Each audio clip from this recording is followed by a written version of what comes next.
mercredi 16 juillet 2025 à Londres, les différentes institutions britanniques, à savoir Downing Street, la primature et le Parlement ont vibré au rythme d'une mobilisation exceptionnelle à l'appel des militants et militantes du PDCI-RDA. En effet, ce jour-là, un grand sitting s'est déroulé dans la discipline et dans une ferveur militante pour dire non à l'instrumentalisation de la justice ivoirienne et refuser catégoriquement la radiation du président du PDCI-RDA Tidiane Thiam et d'autres leaders de la liste électorale.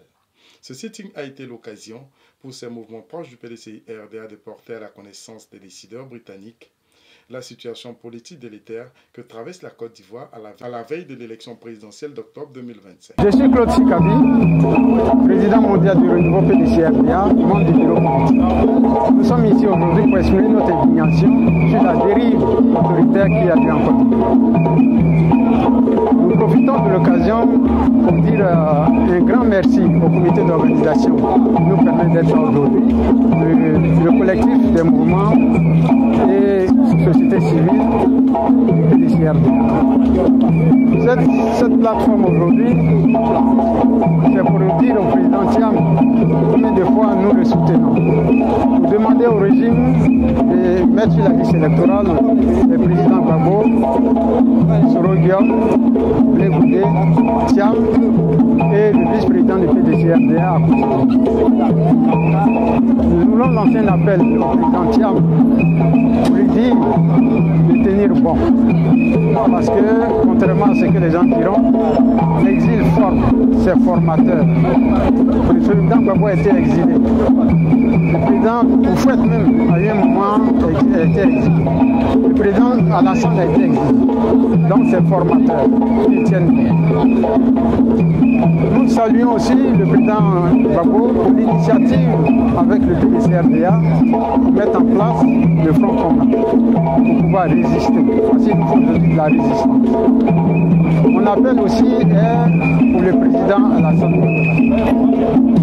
Monsieur le Président, faites en sorte de ne pas rentrer dans la poubelle de l'histoire. Nous vous en supplions. Vous avez commencé votre carrière politique en Côte d'Ivoire dans les années 80. Quand vous êtes arrivé comme Premier ministre, vous avez été adulé. Aujourd'hui, depuis 2000, il n'y a que des morts. Il faut faire en sorte que cela cesse. En 2010, vous avez pris le pouvoir parce que Sarkozy a vitrifié le président Gbagbo, ça nous a coûté 3 millions. En 2020, ça nous a coûté à peu près 87 morts parce que vous avez fait un mandat de trop avec un décapité. Ce n'est pas bon pour votre image. 2025, c'est le grand point d'interrogation. Et comme je l'ai dit, n'entrez pas dans la poubelle de l'histoire. Faites en sorte qu'on retienne de vous quelque chose de bien. Parce que quand vous ne serez plus là, on ne parlera pas de comment vous êtes monté en politique, mais de comment vous en êtes sorti. Au nom donc du renouveau PDCI-RDA que je dirige, nous vous demandons d'en tenir compte et de faire en sorte de laisser une Côte d'Ivoire apaisée. Tout ce qu'on vous demande, c'est une élection inclusive, transparente et apaisée. Vos militants disent que votre record par de lui-même est inattaquable. Alors, si tel est le cas, faites inscrire tout le monde sur la liste électorale et allons-y aux élections. Pour qu'enfin la paix règne en Côte d'Ivoire. Je suis Amani Janine Akoti. Je suis ivoirienne de naissance, britannique, franco-britannique de nationalité. Je suis au Royaume-Uni depuis plus de 30 ans. J'ai vu la démocratie britannique. Je suis imprégnée, incluse dans la démocratie britannique. Et c'est cette même démocratie-là que je demande pour la Côte d'Ivoire, mon pays. La Côte d'Ivoire a souffert pendant 30 ans. Quand je dis 30 ans, c'est depuis, moi je vais jusqu'à 1995, où déjà les troubles ont commencé. Et je pense que la population ivoirienne a assez souffert. Il est temps que nous qui tendons vers le 3e âge, prenions nos responsabilités afin que nos enfants, nos arrière-petits-enfants en Côte d'Ivoire puissent connaître la vraie démocratie. C'est assez, il faut qu'ils quittent le pouvoir sans ménagement pour qu'il y ait des élections inclusives et que tous les candidats qui ont été exclus de la liste électorale puissent être réintégrés sans ménagement pour avoir des élections crédibles, pour avoir des élections transparentes, pour avoir des élections inclusives, pour que notre pays puisse aller de l'avant. Toutes les personnes qui sont arbitrairement incarcérées au PDCI doivent être libérées. Donc nous voulons que le président Tidjane Thiam, malgré tout ce qu'ils ont fait, il n'était pas ivoirien, il n'était pas ceci, il est ivoirien, qu'il lui restitue son certificat de nationalité afin qu'il puisse rentrer en Côte d'Ivoire pour prendre part aux élections de son pays. Lorsque ça leur arrangeait, le président Tidjane Thiam était ivoirien. Et maintenant que ça ne les arrange plus, le président Tidjane Thiam n'est pas ivoirien. Tidjane Thiam a permis que la Côte d'Ivoire ait des crédits. Tidjane Thiam a permis de grandes réalisations en Côte d'Ivoire.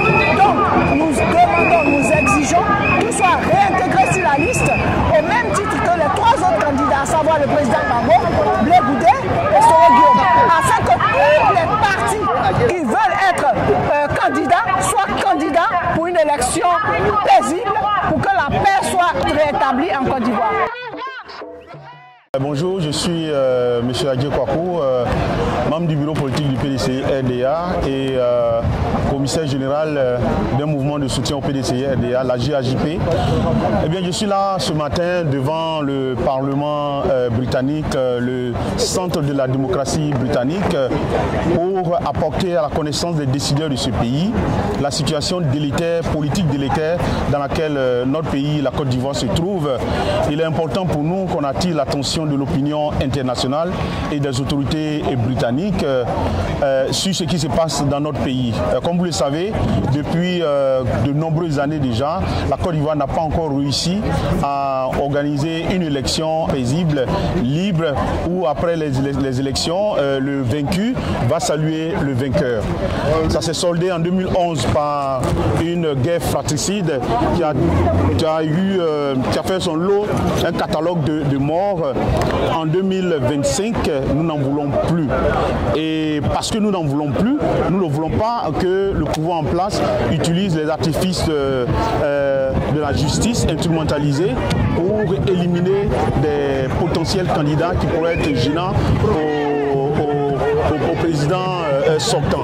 Et donc voilà, c'est pour éviter, c'est pour cela que nous sommes là en tant que diaspora, nous sommes là pour éveiller la conscience de l'opinion internationale afin que les uns et les autres aient un droit de regard sur la Côte d'Ivoire et essaient d'user de leur pouvoir, de leur autorité, parce que le Royaume-Uni quand même est l'un des pays du Conseil de sécurité des Nations Unies, donc sa voix porte dans le monde. S'ils peuvent utiliser cette voix, ne serait-ce que pour attirer l'attention des autorités actuelles de la Côte d'Ivoire, afin qu'elle fasse une élection apaisée, une élection libre et une élection surtout transparente et inclusive, afin qu'au lendemain du 25 octobre 2025, les Ivoiriens, au lieu de se tirer là-dessus, se retrouvent pour le nouveau président élu. Voilà un peu la raison pour laquelle je suis là aujourd'hui en tant qu'Ivoirien, et j'espère que notre voix va porter et que les autorités ivoiriennes actuelles comprendront notre appel et feront une élection inclusive avec tous les candidats qui le souhaitent. Je suis Maître Ivanou Pégué, je suis la coordinatrice du mouvement Tous en Action avec Tidjane Thiam au Royaume-Uni. Je représente également le CIP, donc la société civile au Royaume-Uni. Pourquoi nous sommes là aujourd'hui? C'est un sentiment de responsabilité qui nous rassemble ici aujourd'hui en tant qu'Ivoiriens pour alerter sur les risques liés aux élections présidentielles de 2025.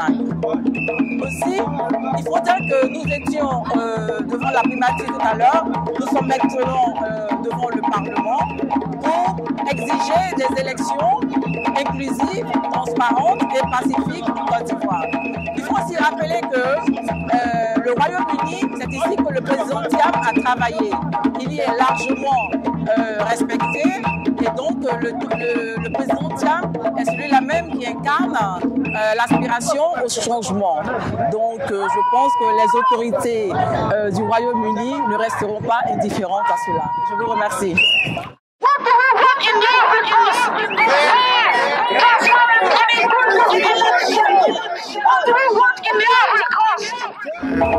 Connu communément Doyen Moses dans la communauté ivoirienne, nous sommes venus pour un seul objectif.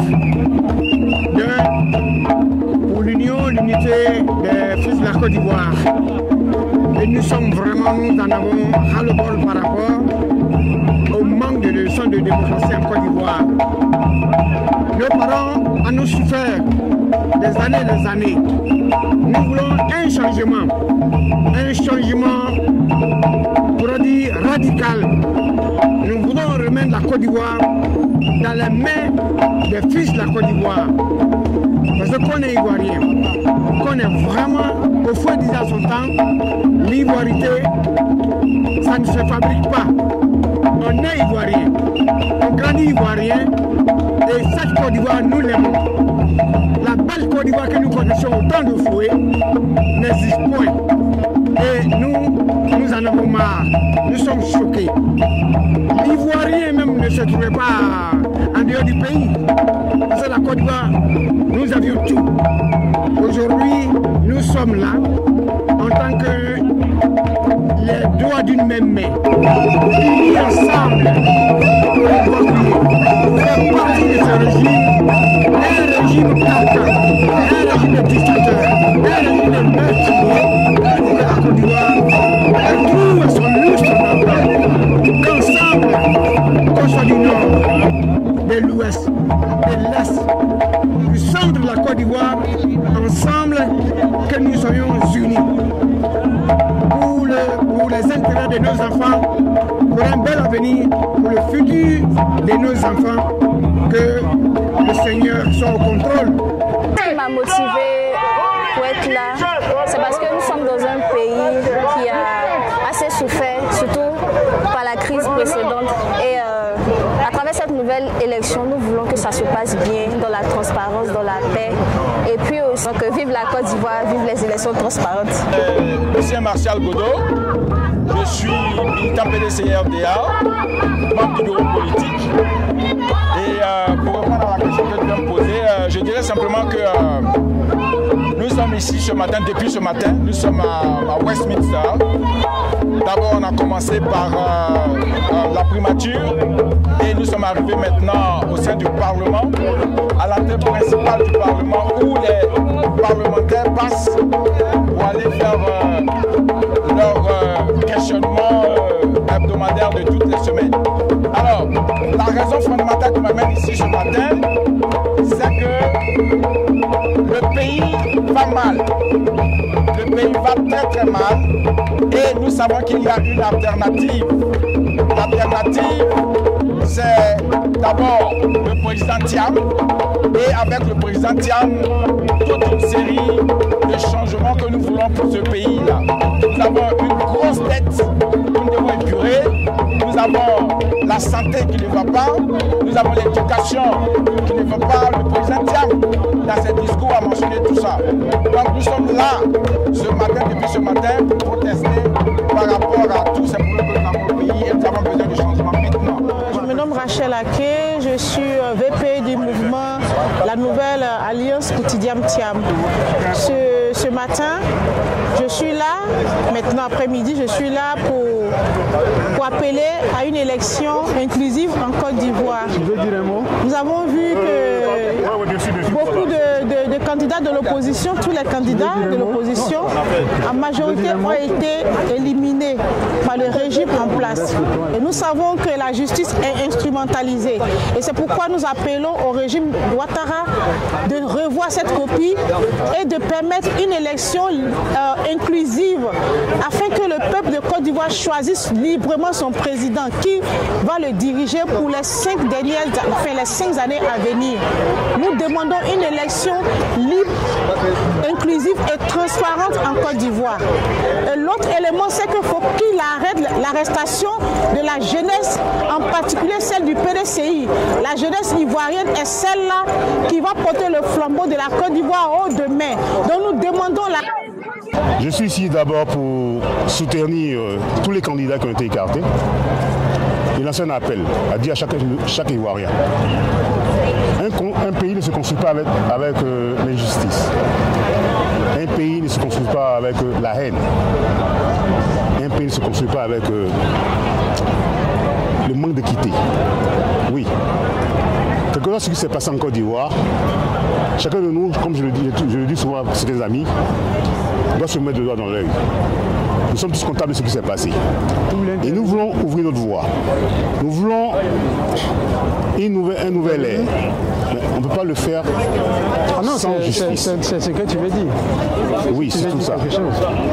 Parce qu'une justice aux ordres d'un parti, aux ordres d'un seul homme, ça ne fait pas de la démocratie. On a beau chanter sur les toits. Mais aujourd'hui, ce que traverse la Côte d'Ivoire, c'est vraiment triste. À quand on aura chacun ce devoir de mémoire là? À quand on aura cette moralité là? Pourquoi ne pas faire une introspection? C'est-à-dire rentrer en nous-mêmes, nous demander, pour paraphraser le père de la nation, que chacun de nous se demande, ai-je bien fait pour mon pays ce que je dois? Si chaque Ivoirien se pose cette question-là, je crois qu'on trouvera la réponse ensemble. Aujourd'hui, je suis ici pour demander une élection inclusive, transparente et équitable. C'est bon, non? C'est bon. Je suis ici pour porter ma voix pour Tidiane Thiam.